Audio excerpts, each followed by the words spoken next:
So you're making these videos complicated, Bourdais. You're winning races. You're sitting on pole. I feel bad because I'm taking you away. You haven't even been to the press conference. I feel bad. You're waiting for me all the freaking time, so I'm sorry, mate. So you're on pole here at Phoenix, which is one of the scarier places you can go qualifying. Real question is, did you do this because you felt bad for your engineer, Craig Hampson, who had all the wheels stolen off his car? I don't know. You're going to need to post that picture, man. I have not seen that before. You know, wide open parking lot, hotel, nice area, everything. You come back, the thing is on blocks. It's like, really? We started the day real good. And, well, he was apparently angry, but tell me about this, because not as if you guys weren't good in the first practice session and whatnot, but do you think this thing had pole position in it? No, honestly, and I don't, you know me, I don't like to come out and say, hey, we got what we need, you know. It's all a big guessing game. You come out, the track temp was 135 degrees. I couldn't even get up to speed, you know, this afternoon. I did a 20.9. Yeah.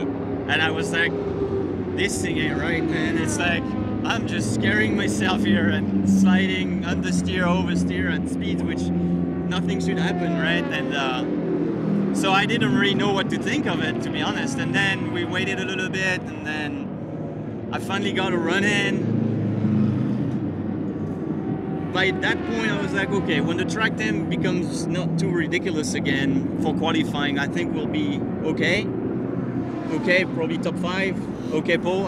No, honestly, I didn't think so. But I was kind of surprised to see, obviously, Simon put that one up there. There was a bit of a gap between Simon and the rest of the field. So I was like, yeah, maybe we can sneak up there, you know, second-ish. I don't know. We'll see. And I got out there, and the car felt really strong. That Sailmaster Honda number 18, you know, I just got down to turn 1. Even you leave the pits, and you're like, okay, there's grip. You know, we lost like 30 degrees of track temp. All of a sudden, things are happening. And I got down to turn 1. It stuck really good with me. I got to 3 and 4. I started to slide a little bit the whole 4 wheels. I'm like, maybe not dare it too much. So I went another click to the right front, just to be safe. I had a bit of a push in 1 and 2 at the second lap, and then kind of left it there and skated all the way out. But man, it was a solid run. I was pretty happy with it, and it's the kind of runs you come out of the car, you're shaking a little bit, but the good shaking, you know. We got to get you out to the media center here in just a minute. The one thing you didn't see in the car during your run and leading up to your run was your friend Simon Pagenaud on pole, staring up, watching the screen, seeing you go out, and you see him get a little bit lower on your first lap. So it was going to be Montermion or Le Mans on pole. France still represented, right? He can't be too upset. Man, he's had a few of those, so you know he can give us one. But you know, every time you beat those Penske's, man, you feel pretty good with yourself. So I'm really happy for the boys, for myself. You know, every time I get in the car and qualifying on ovals now, it's a bit of a mind game. You know, I gotta say it, and you can't forget those things. And I'm just happy that I could keep it somewhat safe enough to not expose myself, but yet good enough to get it out there. So it's a really good feeling. Hashtag Sailmaster Bourdais. 2018 season is yours so far, brother. Keep it going tomorrow. We'll try that, mate. You see who it is? Holy cow! Robin Miller. Yeah, nice to meet you. I've read your stuff online, podcasts, your photos, your videos. So, what brought you out of retirement? You gave up at the end of 2017. You said, I'm going to make up some cockamamie excuse that I'm sick or something like that. What made you tell the truth and just decide to come back? I missed Paul Fanner and deadlines and checks from RACER. Checks. Wow. Yeah.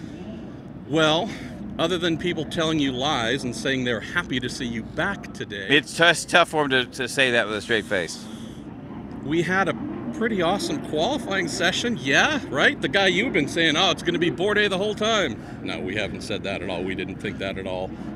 Holy cow. Well, you told me after the test last month, this Fittipaldi kid's tough, and our buddy Mike Cannon said the same thing, and Craig Hampson said the same thing, and he obviously is the real deal and very focused. And I was talking to Vassar, and he's like, man, this kid is really – but you know yourself as Seb, brother, if that thing feels good, he's going to drive it as fast as it'll go, and to think that they knocked Penske out of the catbird seat at this racetrack, and crazy. The thing of it is he's you know a lot more about this than I do, but we give Craig Hampson and Mike Cannon a lot of credit, and the crew's done a good job, Todd Phillips and those guys. But Olivier might be the key, mightn't he?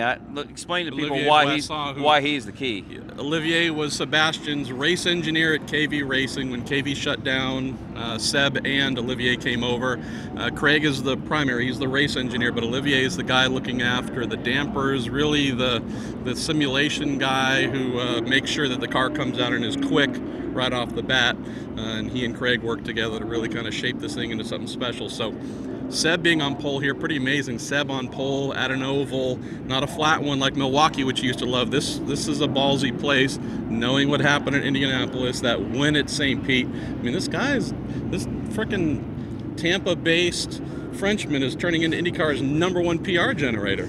When you stand out by the wall like we were in qualifying and watch him come off the wall here, I don't think, as good as a job as NBC does, I'm not sure we can give it justice sometimes, is how fast you're going and how close you come to the wall and how committed you better be.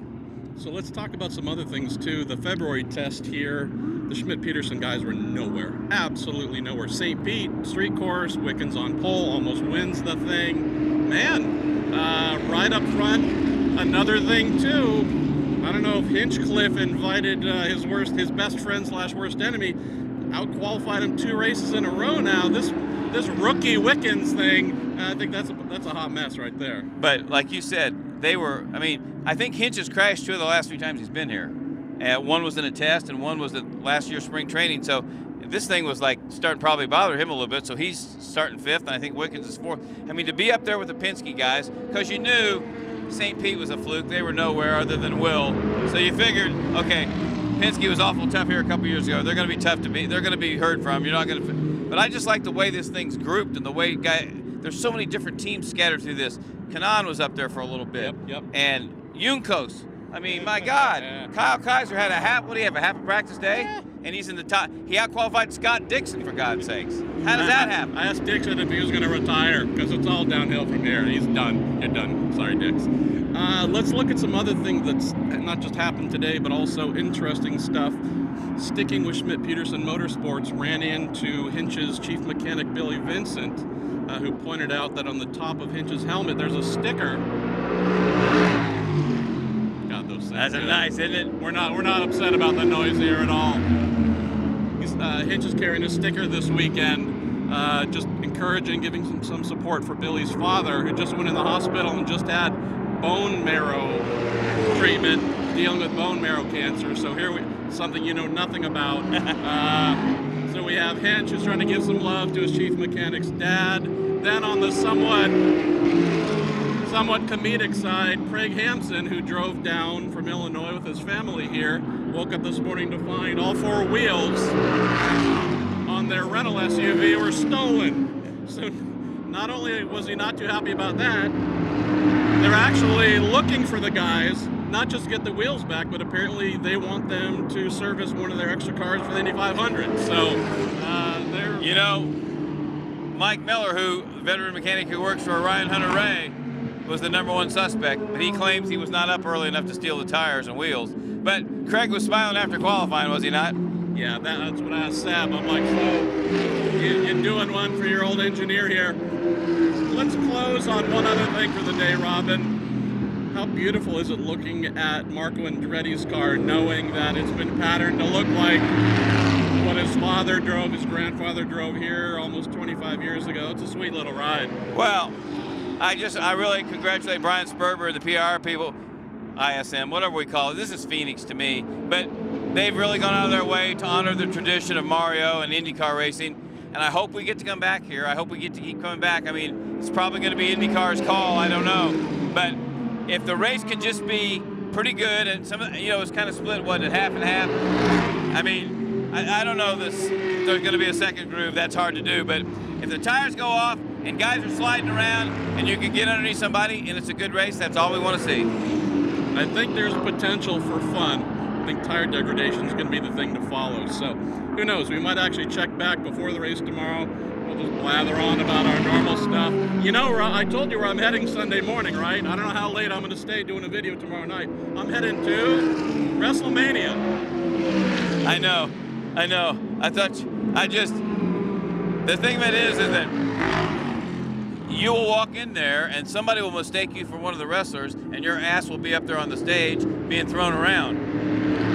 And you probably won't get paid enough. So I might actually make some money in a sporting event, at least T-shirt sales. I like that. I need well, you've always said I needed a mask. Now I really need one. All right. That's Robin Miller. We got him back. Marshall Pruett carried the load the last 6 months, and I appreciate everything he's done for us at RACER, and you guys know that. Videos, podcasts, writing, scoops, you name it. I'm just back to carry his helmet bag.